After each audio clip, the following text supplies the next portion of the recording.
Breaking news नाज़रीन घोटगी जे family court महर सरदारनि मथां दाख़िल अगवा जो केस कूड़ो करार ॾींदे ख़ारिज करे छॾियो आहे। केस जी पैरवी कंदड़ वकील मुमताज़ अली महर जो चवणु आहे त मुक़वी ॼाणायल फरमान शाह जो को वजूद ई नाहे जंहिं जे अगवा जो केस दर्ज करायो वियो हो। इन हवाले सां राब्तो करण ते घोटगी जे नाले वारे वकील एडवोकेट मुमताज़ अली महर तस्दीक कंदे चयो त साल 2015 में कंबर शाह गामण खान गबोल मथां हिकु भाउ सलमान शाह समेत फरमान शाह खे बि भाउ जणाए ॿिन्ही ॼणनि जे अगवा जो केस दर्ज करायो हो। बाद में सलमान शाह खे बाज़ियाब ॼणाईंदे हुन जी अदालत में 164 जो बयान रिकॉर्ड करायो हो।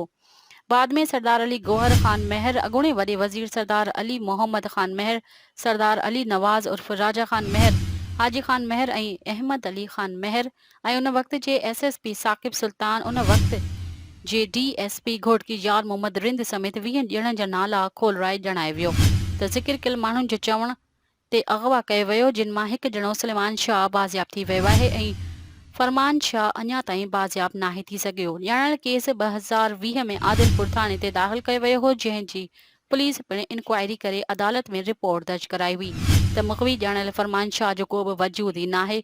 कूड़ जी बुनियाद ते अगवा जो केस दर्ज करायो वियो आहे। वकील मुताबिक़ त ॼाणल कोर्ट मज़कूरा केस खे ख़ारिज करे छॾियो आहे।